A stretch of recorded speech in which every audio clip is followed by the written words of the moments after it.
अन्य महत्वपूर्ण समाचार दाहोदथी डॉक्टरनी बेदरकारीथी महिलाना मौतनो आक्षेप। खानगी होस्पिટલમાં ડિલિવરી બાદ મહિલાનું મોત નીપજ્યું। દસલા ગામની મહિલાને ડિલિવરી માટે લવાઈ હતી। ડિલિવરી બાદ મહિલાને બ્લડની જરૂર હોવાનું કહીને પરિવારજનોને બહાર મોકલ્યા। મહિલાને મૃત હાલતમાં સરકારી હોસ્પિટલમાં ખસેડી દીધાનો આક્ષેપ થઈ રહ્યો છે। પરિવારજનોએ દાહોદ એ ડિવિઝન પોલીસ મથકે જાણ કરી છે। સવારમાં અમે દવાખાને લાયા ઠાકોરને દવાખાને સાહેબ, પછી ઓપરેશન કર્યું 5:30 વાગે। પછી સિરિયસ કરીને છોકરાનો જન્મ કર્યો। પછી અમને લોહી લેવા મોકલ્યા।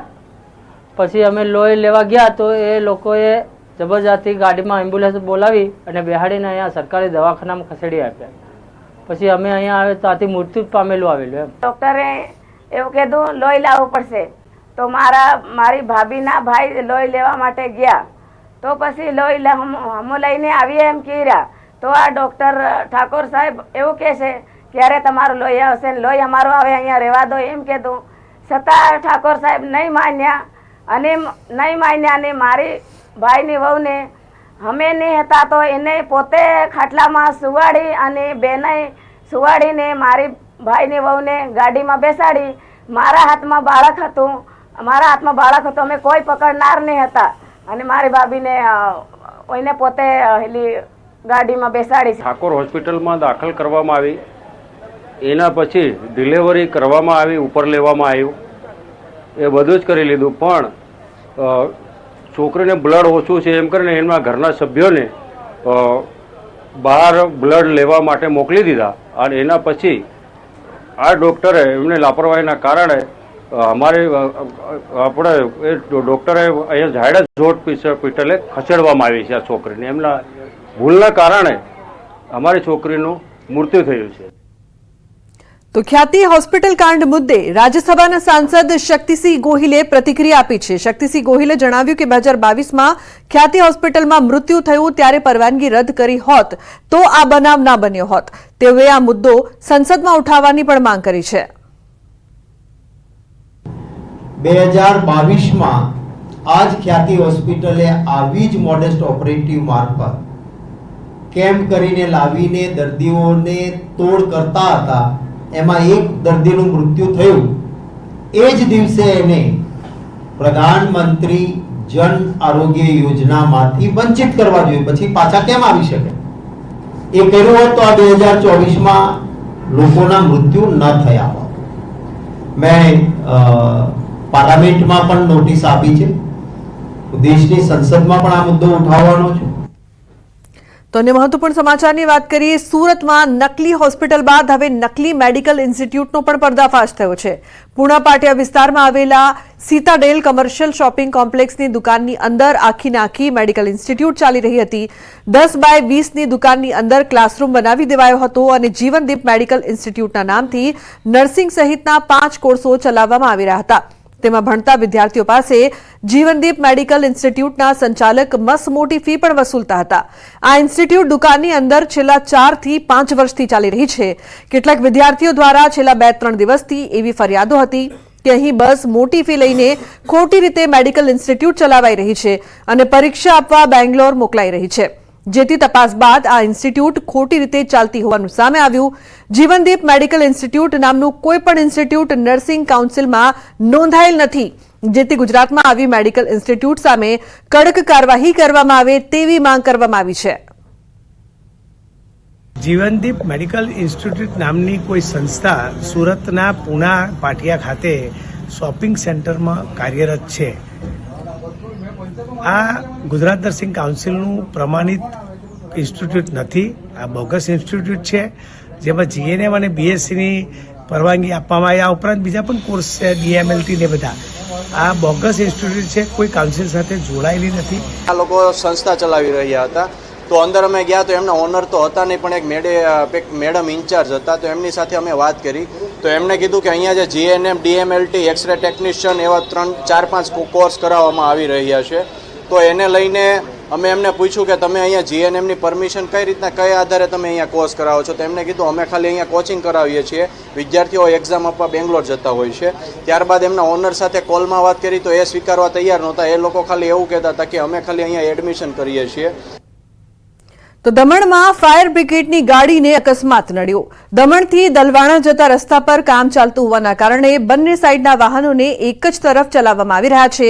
તે દરમિયાન ફાયર બ્રિગેડની ગાડી પસાર થઈ રહી હતી. આ વખતે જ એક ડમ્પર આવી જતા ડ્રાઈવરે સ્ટીયરિંગ પરથી કાબુ ગુમાવ્યો હતો અને ગાડી સીધી જ રોડની સાઈડમાં બનેલી ગટર લાઈન તોડી અને અંદર ખાબકી હતી. ઘટના બાદ આસપાસના વિસ્તારમાં દોડધામ મચી હતી. ઘટનામાં ગાડીના ચાલકનો ચમત્કારિક બચાવ થયો હતો. તો સાબરકાંઠાના ગાંભોઈ પોલીસ સ્ટેશનની હદમાં બે અકસ્માતની ઘટના બની છે. ગાંભોઈથી રણાસણ હાઈવે પર બાઇક ચાલકે રાહદારીને ટક્કર મારી. ગાંભોઈના રામપુરા નજીક બાઇકની ટક્કરથી રાહદારી ચૌહાણ દિલીપસિંહ ધૂળસિંહ નામના યુવાનનું ઘટના સ્થળે મોત નીપજ્યું.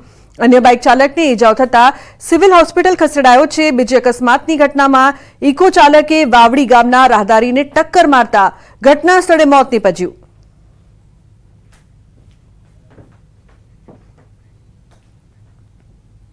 તો બુલેટિનમાં હાલ રોકાઈશું એક બ્રેક માટે. આપ જોતા રહો ન્યૂઝ 18 ગુજરાતી.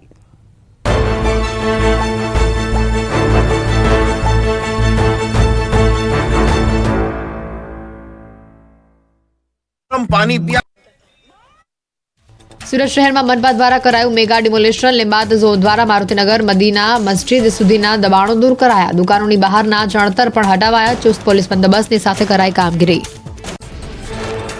વડોદરામાં સતત બીજા દિવસે ગેરકાયદેસર દબાણનો સફાયો જારી. કુંભારવાડા ફતેપુરા વિસ્તારમાં કોર્પોરેશને પોલીસની હાજરીમાં કર્યું ડિમોલેશન. કોર્પોરેશને અનેક લારીઓ જપ્ત કરી ગેરકાયદેસર દબાણો તોડી પાડ્યા. કુંભારવાડા ફતેપુરા વિસ્તારમાં દબાણકારો અને વીએમસીના કર્મચારીઓ વચ્ચે ઘર્ષણ. પોલીસની હાજરીમાં લારી છોડાવવા કરાયો પ્રયાસ. દબાણ શાખાના અધિકારીઓ સાથે પણ કર્યું ગેરવર્તન. વડોદરામાં લારી ગલ્લા ધારકો સામે પાલિકાની કાર્યવાહી. સફાઈ વેરો ન ભરતા 25થી વધુ ધારકોની લારીઓ જપ્ત કરાઈ. ટ્રાફિકની અડચણરૂપ સામાન પણ પાલિકા દ્વારા જપ્ત કરાશે. સફાઈ વેરો નહીં ભરીને ગંદકી કરનાર ધારકોમાં ફફડાટ. વડોદરામાં દબાણ હટાવવાની કામગીરીમાં પાલિકા અને પોલીસ વચ્ચે સંકલનનો અભાવ જોવા મળ્યો. સંવેદનશીલ વિસ્તારમાં દબાણ હટાવવા માટે પાલિકાની ટીમ પહોંચી પણ પોલીસ બંદોબસ્ત જ ન મળ્યો. દબાણકારો લારી ગલ્લા લઈને નીકળી ગયા. વડોદરામાં ભાજપના પૂર્વ કોર્પોરેટરની હત્યા બાદ વડોદરા પોલીસ સતર્ક. સંવેદનશીલ વિસ્તારોમાં પોલીસે કોમ્બિંગ હાથ ધર્યું. એસઆરપી, એસઓજી, ડીસીબી સહિતના પોલીસ જવાનો કોમ્બિંગમાં જોડાયા. શાંતિ દોડવાનો પ્રયાસ કરતા સામે કાર્યવાહી. ગીર સોમનાથના વેરાવળ બંદર ઓફિસ આસપાસના દબાણો દૂર કરાયા. રસ્તા પર પડેલી નાની મોટી પડતર હોડીઓ પણ દૂર કરાઈ. રસ્તા પરના તમામ દબાણો હટાવાયા. ભાવનગરના ગ્રામ્ય બંધકમાં સિંહના આટાફેરા વધ્યા. 2 સિંહને લટાર મારતો વિડીયો સોશિયલ મીડિયા પર વાયરલ થયો. ભંડેરિયા, નાના ખોખરા, મોટા ખોખરા સહિતના ગામોમાં દેખાયા સિંહ. ગામ લોકોમાં છવાયો ભયનો માહોલ. નવસારીમાં તસ્કરોનો તરખાટ. બિલીમોરા ગોહરબાગ વિસ્તારમાં દેરાસરમાં થઈ ચોરી. દેરાસરમાંથી કિંમતી મૂર્તિઓ, સોના ચાંદી સહિત રોકડની ચોરી કરી શખ્સો ફરાર. સીસીટીવીના આધારે પોલીસે ચોરને પકડવા તજવીજ હાથ ધરી.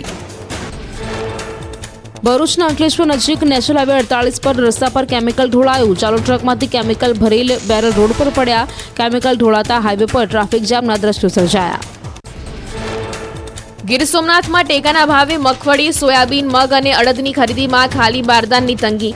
ખાલી બારદાન ન હોવાથી ઉના ખરીદ વેચાણ સંઘ દ્વારા મગફળીની ખરીદી બંધ કરવાની ફરજ પડી. ભારતીય કિસાન સંઘે ઉના પ્રાંત કચેરીએ આપ્યું આવેદનપત્ર. ઉના પ્રાંત કચેરીએ ખાલી બારદાન પૂરા પાડવા માંગ કરી. 4 દિવસમાં પૂરતા પ્રમાણમાં ખાલી બારદાન પૂરા પાડી ખરીદી કરવા માંગ.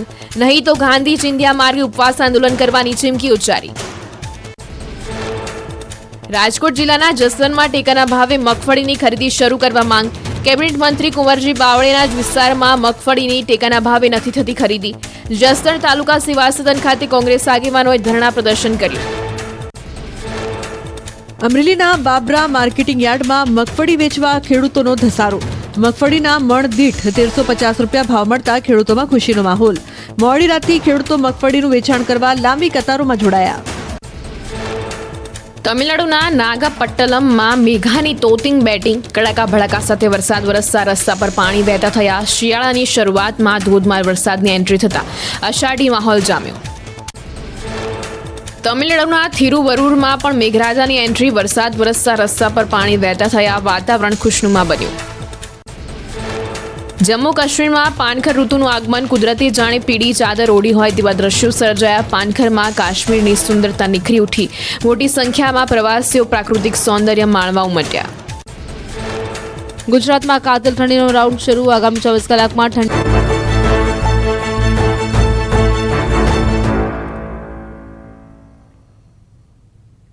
Welcome back. સમાચારમાં આગળ વાત સુરતની. સુરત જિલ્લામાં ખૂંખાર દીપડાનો કહેર જોવા મળી રહ્યો છે. બારડોલીના મઢી ગામે દીપડો દેખાયો. મઢી વાસ્કુઈ રોડ પર દીપડો દેખાયો હતો. રાત્રિ સમય દરમિયાન વોલ ઉપર લટાર મારતા દીપડાનો વિડીયો વાયરલ થયો છે. રસ્તા ઉપરથી પસાર થતા વાહન ચાલકે દીપડાનો વિડીયો કેમેરામાં કેદ કર્યો છે. દીપડો દેખાતા ગ્રામજનોમાં ફફડાટ. સમગ્ર ઘટનાની જાણ વન વિભાગને કરવામાં આવી. તો દીપડાનો વિડીયો હાલ વાયરલ થઈ રહ્યો છે. બારડોલી પંથકમાં ખૂંખાર દીપડાના આંટાફેરા જોવા મળતા લોકોમાં ભયનો માહોલ જોવા મળી રહ્યો છે. પાકિસ્તાનની જેલમાં ભારતીય માછીમારનું મોત નીપજ્યું છે. કોડીનારના 38 વર્ષીય માછીમારનું મોત થયું છે. 23 નવેમ્બરે મૃતકનો મૃતદેહ વતન આવશે. તો ફિશરીઝ વિભાગ દ્વારા તેમના પરિવારને મૃતદેહ સોંપાશે.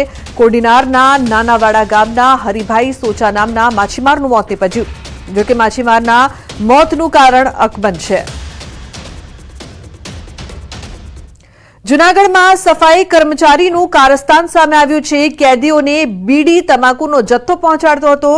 જિલ્લા જેલમાં સફાઈ કર્મચારીનું કારસ્તાન જોવા મળ્યું. કચરાની વાનમાં છુપાવતો હતો તમાકુનો જથ્થો. જિલ્લા જેલના સ્ટાફ દ્વારા ચેકિંગ કરાતા બીડી, તમાકુ તેમજ ચૂનાની પડીકી પણ મળી આવી. કચરાના વાનના ચાલક મહેશ વાઘેલા તેમજ કેદી અશોક વિરુદ્ધ ગુનો દાખલ કરાયો છે. તો રાજ્યમાં ખાતરની અછત મુદ્દે કોંગ્રેસના પૂર્વ ધારાસભ્યએ તંત્ર પર સવાલ ઉઠાવ્યા છે. લલિત વસોયાએ કહ્યું કે જો સરકાર એક અઠવાડિયા બાદ ખેડૂતોને ખાતર આપશે તો મોડું થઈ જશે, કારણ કે જો ખાતર મોડું મળશે તો રવિ પાકના વાવેતરમાં પણ વિલંબ થશે. રવિ પાક સિઝન માટે વાવેતરનો સમય 8 દિવસની અંદર પૂરો થઈ જશે. આ કૃષિ મંત્રી શ્રી પણ જાણે છે. ત્યારે ખેડૂતોએ રવિ પાકના વાવેતર માટે તાત્કાલિક ખાતરની જરૂરિયાત છે. રાજ્ય સરકારે ગમે ત્યાંથી ગુજરાતના ખેડૂતોને આ જથ્થો પૂરો પાડવા માટેના પ્રયત્ન કરવા જોઈએ. સાબરકાંઠા જિલ્લાના ખેડૂતો માટે ખુશીના સમાચાર. ધરોઈ ડાબા કાંઠાની કેનાલમાં સિંચાઈ માટે પ્રથમ પાણી છોડવામાં આવ્યું છે. રવિ સિઝનમાં ખેડૂતોની સિંચાઈ માટે 6 પાણ આપવાનું આયોજન કરવામાં આવ્યું છે. આ પાણીથી હિંમતનગર, ઈડર અને વડાલી તાલુકાના 93 ગામોમાં 4000 હેક્ટર જમીનમાં ખેતીની સિંચાઈનો લાભ મળી રહેશે. સાબરકાંઠા સિંચાઈ વિભાગ દ્વારા રવિ સિઝનમાં ખેતીમાં સિંચાઈ માટે સલાહકાર સમિતિની માંગણીને લઈને જળાશયોમાંથી સિંચાઈ માટે પાણી આપવાનું આયોજન કરવામાં આવ્યું. ત્યારે સાબરકાંઠામાં ધરોઈ જળાશયમાં ડાબા કાંઠાની કેનાલમાં 6 પાણી આપવાના આયોજન પૈકી પ્રથમ પાણીમાં 50 ક્યુસેક છોડવામાં આવ્યું છે. ક્રમશઃ 350 ક્યુસેક સુધી પાણી છોડાશે. વડાલીના 13, હિંમતનગરના 15, ઈડરના 65 ગામોમાં 4000 હેક્ટર વિસ્તારમાં ખેતીને સિંચાઈનો લાભ મળશે. ધરોઈ ડાબા કાંઠા કમાન્ડ વિસ્તારમાં રવિ સિઝન માટે આજરોજ 6 પાણ પૈકીમાંથી 1 પાણ આજે 50 ક્યુસેક જેટલું છોડવામાં આવેલ છે. જેનાથી જેમાં ખેડૂત ખાતેદારશ્રીઓની માંગણીને ધ્યાને લઈ ક્રમશઃ સદર પાણીમાં 300 થી 350 ક્યુસેક જેટલો પાણીમાં વધારો કરવામાં આવશે. મહત્વપૂર્ણ સમાચાર વડોદરાથી. વડોદરામાં બબાલ હત્યા બાદ સીપીની કાર્યવાહી. કારેલીબાગ પોલીસ સ્ટેશનના સ્ટાફની બદલી કરાઈ. 2 પીઆઈ સહિત 17ની સામૂહિક બદલી કરવામાં આવી છે. નાગરવાડા જૂથ અથડામણ અને યુવાનની હત્યા બાદ સીપીની કાર્યવાહી. હવે ચર્ચા એ વાતની થઈ રહી છે કે 60ના સ્ટાફમાંથી માત્ર 17ની જ બદલી કેમ કરવામાં આવી. દાખલો બેસે તેવી કાર્યવાહી ન કરાતા અનેક સવાલો ઉઠી રહ્યા છે. બદલી કરી એમાં પણ વાલા દ્વાલાની નીતિ અપનાવી હોવાની પોલીસ બેડામાં ચર્ચા થઈ રહી છે. તો વડોદરામાં ભાજપ નેતાના પુત્રની હત્યાના મામલે હત્યારા બાબરને સાથે રાખીને રીકન્સ્ટ્રક્શન કરાયું છે. એસએસજી હોસ્પિટલમાં ઘટનાનું રીકન્સ્ટ્રક્શન કરવામાં આવ્યું છે. બાબર પઠાણે પોલીસ સમક્ષ સમગ્ર ઘટનાક્રમ વર્ણવ્યો હતો. રીકન્સ્ટ્રક્શન દરમિયાન બાબરના નિવેદનની વિડીયોગ્રાફી કરાઈ. હત્યાને નજરે જોનાર 2 સાક્ષીઓને પણ પોલીસે સાથે રાખ્યા. તો પોલીસે એસએસજીના કેન્ટીન સંચાલક સહિત 2 સાક્ષીઓના નિવેદન લીધા.